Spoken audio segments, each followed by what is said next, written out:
Back here on the Meat Speak podcast, powered by the certified Angus beef brand. Brian Schaff sitting in the inner sanctum of the Amelia Island Omni. It's not a resort; it's actually a plantation, which I think is just a nice way of saying resort, but it makes it sound a little more prestigious, right? Yeah. Sitting with me across the table with only a delightful key lime pot de creme, sitting between us, Chef Josh Ennis, who is from Buckhead, Atlanta. And you actually just told me the specific title, and the only thing that stuck up here is chef. So can you tell us specifically what is your title? You're a chef at Buckhead, Atlanta. I mean, I shouldn't say that. You are the chef at Buckhead, Atlanta. The chef, and 14 other different words behind my name. So Cisco has kind of gotten rid of that corporate chef designation within our specialty meat company. So I'm the functioning chef for Buckhead, Atlanta, but my actual title is program sales manager. Right on. But as program sales manager, you cook a lot of stuff, right? I cook almost every single day, and I host chefs and other people that come in and give them tours and kind of show off our fancy facility. Before we get to our specific topic of the day, if you could tell us a little bit about your background. You're a Georgia boy, right? 100%. So Atlanta's a interesting term. It's there's about a 60-mile radius that people identify from Atlanta. I think if you're from Chattanooga, you still say you're from Atlanta, right? Yeah. So if you're in California and you meet somebody that says they're from the South, and then where from Atlanta, and then you kind of shrink the circle until you don't know what they're talking about. They're actually from Montgomery. Exactly. So I'm from about 15 miles outside of Atlanta proper, Gwinnett County, and born and raised. And that's about it. Outstanding. So you kind of got into the culinary field in a roundabout way. First and foremost, and I hate to say you were an athlete, because you ever really lose that. It's sort of like you're a former chef. Well, you're not a former chef. You still know how to cook, but you had real athletic aspirations before getting into culinary. Tell us a little bit about that. So there was always a food community around my family. So my grandfather and my granny were farmers and ranchers, so they had their thing, and I understood that side of it. And then when I was about 13, I started in restaurants, busting tables, making salads, $50 a night, because it bought a lot of baseball cards. And then once football camp and baseball kind of started, I stepped away from working in restaurants to focus on that, worked on playing in college, and then that kind of went away pretty quick. My freshman year, I tore my rotator cuff again. Yeah. And playing football. Yeah. Right on. What position did you play? I played offense and defense. So I was a quarterback and then strong safety. Yeah. So the rotator cuff is kind of pretty important, right? Yeah. Understandable. Strong safety you can kind of probably get away with without having good shoulders, as long as your hands and arms work, but quarterback's pretty important. You can't really turn around and throw it left-handed, exactly. At least without looking silly doing it, right? Yeah, unless you're Michael Vick, and then you look really good doing it. That's right. If you want to make even the toughest man alive look completely silly, just have him try and throw something left-handed with his other hand. Yeah, that's all it ever takes. Yep. It's a great humbling experience. Exactly. Okay, so talk to us about football, right? I mean, this was your thing, right? I mean, when you commit and you become a college athlete, it's not something that you just get to overnight. Obviously, sure. Not only is there ability, but then there's also the want to do it, because when you get to the college level, it's you hate to say it's like a job, but it is like a job. I don't even know that it's like a job. It's a job. Yeah. We're in a different stage of life now where we're dealing with it with our kids, and we went to a school that I don't know if I'm supposed to name specifics right now, but they were very upfront, and they said, look, one of the parents asked about, or what are they supposed to do about getting a job, and they said they're not supposed to get a job. This is their job. We're giving them $100,000 over their career to dedicate to us, and we're going to feed them, we're going to take care of them, we're going to give them medical care, we're going to do all these things. And so for me, at that stage in my career, that was kind of an eye-opening experience, if you will. It's waking up early, it's lifting, it's eating properly, it's eating on a schedule, which is a weird thing to normalize, to a kid that's 18 years old. That's like, I don't know, ramen noodles and peanut butter and jelly sound fine. And they're like, nope, that's not going to work for your diet. So that's all you really need. Yep. You were a sought after athlete. I was a Division II college soccer player, and it was kind of throw him. I'd say throw him enough money. It was more like, we'll buy you a Burger King every once in a while if you come play for us. I'm like, all right, I'm sold. But, a Whopper, I'm in. Right? I mean, can I get the cheese with it as well? But obviously things didn't work out. The rotator cuff wasn't your friend. But tell us how kind of stepping away from sports and having to kind of come to grips with that. How did you get into culinary following them?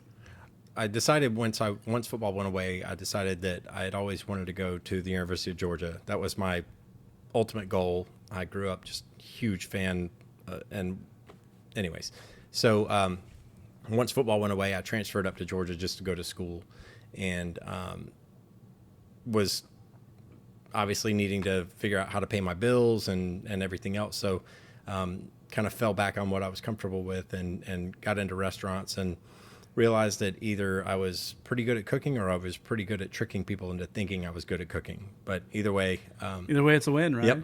So I went from a kind of average restaurant up a little bit upscale to more upscale, and just kind of strategically worked to find the best chefs I could in Atlanta, and then expanded to the Southeast, expanded to the greater region after that, and just whatever I could do to hone my craft and get better at it.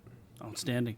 Being a native of that region, one of the things that we love to dive into are those regional cuisines. When you think about those foods that are really centric upon, Georgia or the Southeast U.S. I mean, we've touched on it in another podcast with our friend Chris Lilly, talking about Alabama white sauce and kind of what constitutes Alabama barbecue and all that. But what are some of those foods that as you have progressed in your career and you've traveled, you realize, man, those really were kind of special just to where I was from? It's funny. So I still say, and I've worked for some absolutely incredible people, but I still say my grandmother was the best cook I ever saw. I was ever blessed to be in her presence. My grandfather's farm, we'd wake up at dawn, we'd go out, we'd work, and then we'd come home for lunch or come back to the house for lunch. And she'd have a full spread of biscuits, fried chicken, fried pork chops, cream corn, you name it, it was there.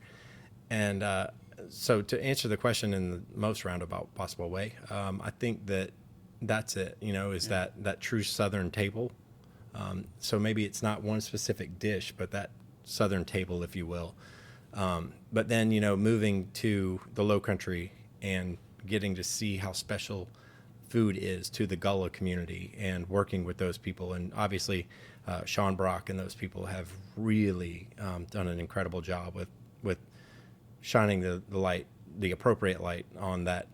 But that's, I think, what I'm most proud of is the embracing, but also the melding of all the different cultures that it took to create Southern cuisine, especially Low Country cuisine, whether it's the African American, the Gullah, even the English and the French. I mean, it's truly a beautiful melting pot of Low Country cuisine. Yeah.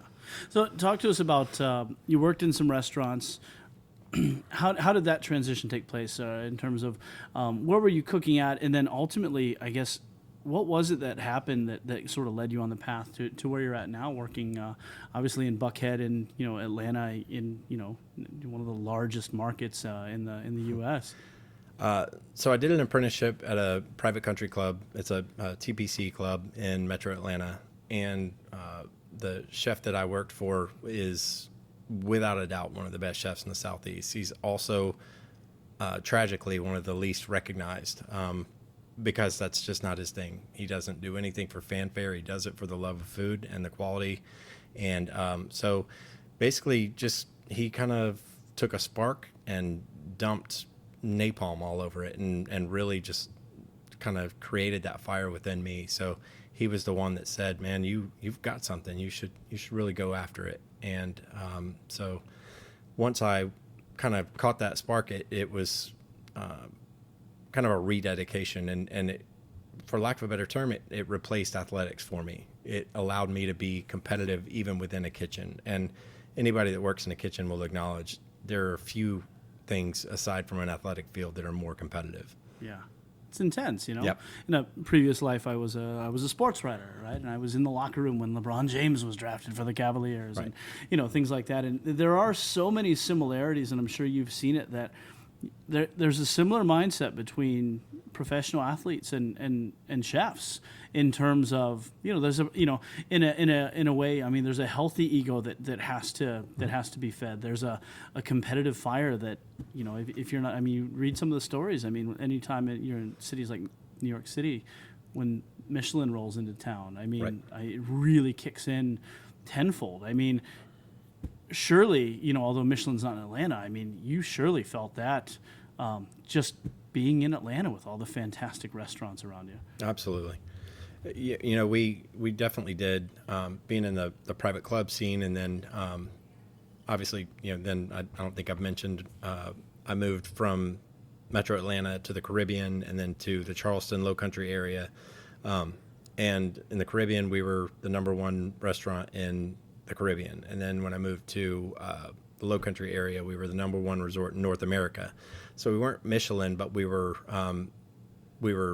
rated by Condé Nast and all that. And so while not Michelin people rolling in, it was still that New York Times. It was all the big boys that were rolling in. And so there was that, for lack of a better term, that pucker factor, where you're like, oh, it's real right now, guys. I'm not going to freak you out and tell you to be on point, but you better be on point. Don't mess it up. Yep. So coming out of restaurants, we were, I honestly, soul bearing kind of moment. I got laid off, and I was kind of at that crossroads, and I decided, you know what, my resume's all right. I'm going to send it off to places that I think would be cool to live. So we sent it to France, Hawaii, the Caribbean, just everywhere. And we were very blessed. God was very good to us, and he decided that I deserved an offer in every place I sent it. So we were able to just kind of lay the papers out and say, where do we want to live? So we moved to the Caribbean. We lived there for about a year. We moved back once it was, my wife became pregnant with our second child. So we moved back, and I was staying in restaurants, and honestly, man, it was just breaking me physically, mentally, emotionally. I was just working 90 hours a week. It was just not a healthy thing. And I miss the restaurant world like a lost relative. I truly do. And so when I got the opportunity to come to a place that I used and I really held in extremely high esteem, like Buckhead, Atlanta, I was just like, I couldn't go, my feet wouldn't move fast enough. So I went there, I applied, and I don't think I was out of the parking lot before I called and asked if my application was good and if I needed to do anything.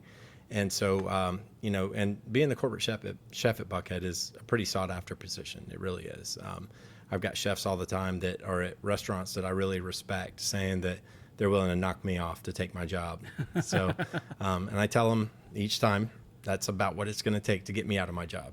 So, Buckhead is one of those where we're extremely proud. We've got a culture within that building. We've got a culture, obviously, with certified Angus beef, where when you walk through our halls, it looks like certified Angus beef threw up in our hallways. There's just stuff everywhere because we've got awards that are 28 years old. We've got, you name it, and we're putting it all over as much as we can to show how proud we are of the brand, but also of being the premier meat purveyor in the Southeast. Yeah, talk to us a little bit about what a typical day looks like, kind of for you there, and I say that understanding there probably is no typical Yeah. day for you. I mean, but can you talk about the breadth of the things that you could do, because it seems like you do a lot of teaching.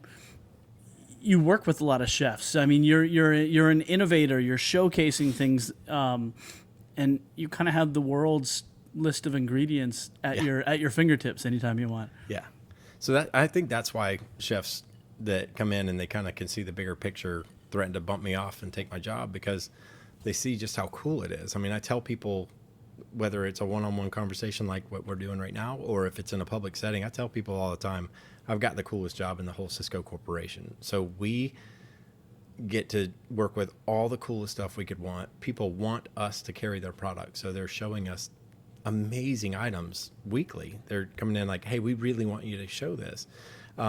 So I've got kind of the best of every possible world, and I get to hang out with incredible chefs all the time. You know, I've gotten to work with, not to name drop, but I'm about to name drop. I've got to work with Jose Andres, and I've got to work with Eric Repair, and just, you know, things that are pinch me moments as a chef, because I'm just a guy from Snellville, Georgia. What am I doing in these guys' company? These are the best chefs in the world. So an average day doesn't really exist, because it could be hanging out with Mike and Christy McCravey and the McPeak family in Georgia, or it could be in Boca Raton working a Hilton thing with Eric Repair, or you know, it's really just kind of roll the dice and see what shakes out that day. Excellent. Yeah. You know, what is it that, you know, and obviously there are a lot of things about your job that get you excited, but you know, when we look internally at Certified Angus Beef, and you look at the things that motivate you, and one of the things that a lot of people talk about is that sort of rancher connection, that it is, I mean, it's a direct link, you know, it's understanding, meeting the people who are raising those animals that get into Certified Angus Beef. I mean, what does it mean to you to be, you know, the kind of that next to last link in that chain of you know, conception to consumption in the beef industry? So I love where we sit within that entire chain you just mentioned. We talked about my ideal or my average day. My favorite day is a much easier thing to define. My favorite day is actually getting to go and work with ranchers and farmers, and especially to bring people out there and to get to make that connection, because I think we take for granted understanding what ranchers and farmers are, where a lot of chefs are disconnected. You know, I've had people that just they don't understand that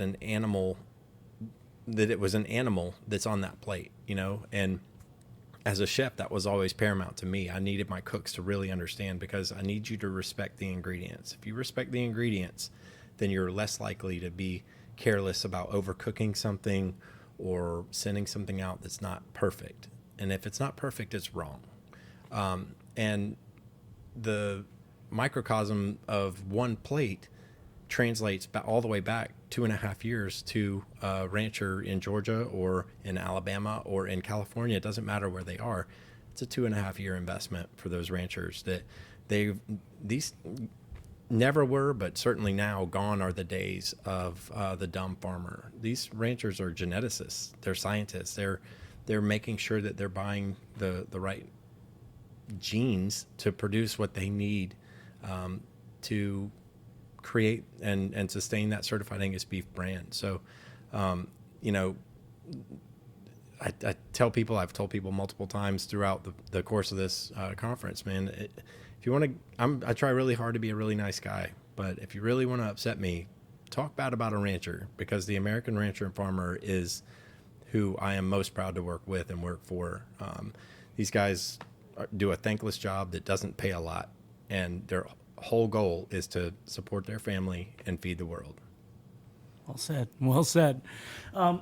So when you look at where you're at, what you get to do on a daily basis, and you know, you're sitting at, full disclosure, it's the Food Service Leader Summit from Certified Angus Beef, which is it's you know, made up of an amalgam of food service, you know, sales folks and chefs and folks like yourself, really around the world. I mean, you know, sure, we like to focus domestically, but there are folks here truly from around the world. Yep.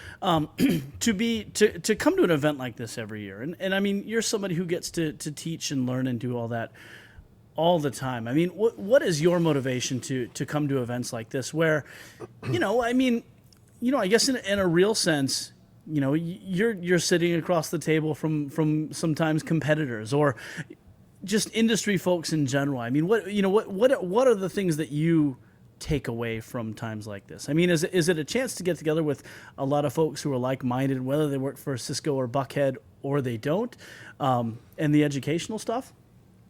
I think that the question we just hit on as far as with regard to the ranchers, I think that that's the common thread that runs through everybody that's at this conference and everybody committed to the Certified Angus Beef brand. I think that regardless of who we work for, and I'm actually going to steal this from a competitor that I've become friends with at this specific conference. I didn't know him until 48 hours ago, but he called it Brothers in the Brand. And he and I, that saying stemmed from he and I having a conversation about one of my favorite things is getting to know people that on last Friday we were competitors, but on Monday we're brothers in the brand, and we've got a common goal. We are not competitors because we don't work in the same market. So we all have to hopefully hit a switch and have our lights come on. We want to feed our families, and we want for the American rancher to be able to do the same thing.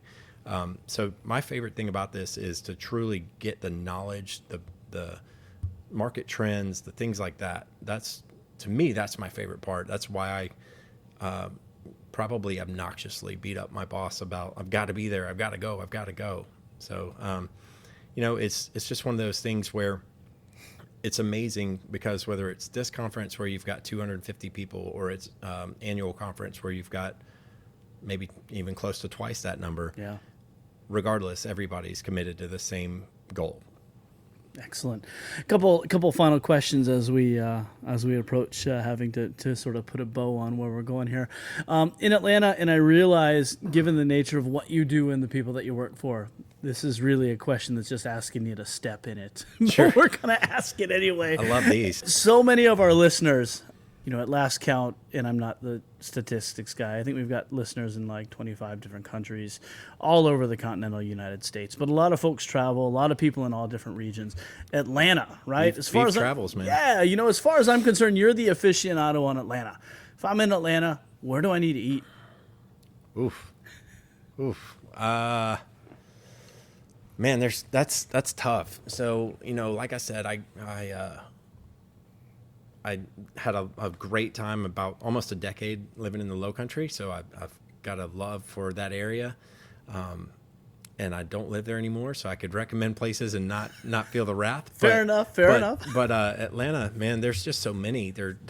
I don't feel like so Charleston is just I can't imagine a place being hotter than Charleston for a food scene right now, and I think that Atlanta is equal. However, for whatever reason, it doesn't get the respect. I mean, we've got some incredible places, whether it's a place like Kevin Rathman, his whole culinary empire, for lack of a better term. We've got James Beard places like Kevin Gillespie's places.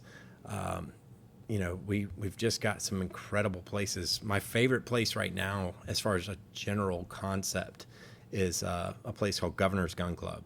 And I know that sounds weird because it's got the word club in there, but they have rebranded themselves as a Country Club, and so they serve all wild game. They understand their clientele perfectly. They serve all wild game, and the beef that they have, they're committed. It's all CAB or CAB Prime, Certified Angus Beef Prime, and you can go in there and you can rent a 50 cal sniper rifle and then go have a 50-ounce porterhouse or tomahawk ribeye. So it's a pretty amazing place. That's the most American thing I've ever heard of. That's like, I feel like your steak should come out and like the potatoes should spell America. That's right. It's served to you from George Washington himself. Exactly. One of the places that, and I'll give my own selfish plug on there, some of the best dudes you'll ever meet and some of the best barbecue you'll ever have. You guys get Fox Brothers, man. I mean, Absolutely. all day long, right? Absolutely. You know what Fox Brothers also has? Not only just fantastic eats, right? Yep. And of course, I'm partial to brisket, but they've got the best swag, I think, of any. Do. The hats, they the do. T-shirts. Yeah. I mean, I've got a Fox Brothers bandana like hanging on my wall in my office. Yeah. So those guys are amazing. They really are. And having been to Austin, and I feel like, I'm shameless plug, shameless name drop. I've become good friends with the folks at Black's Barbecue out there in New Braunfels. But man, if I can't be in Texas and I want brisket, I'm going to Fox Brothers. Oh, yeah. They're incredible. Yeah. Have you done the stadium concept? I have. How is it? I don't know how they do it.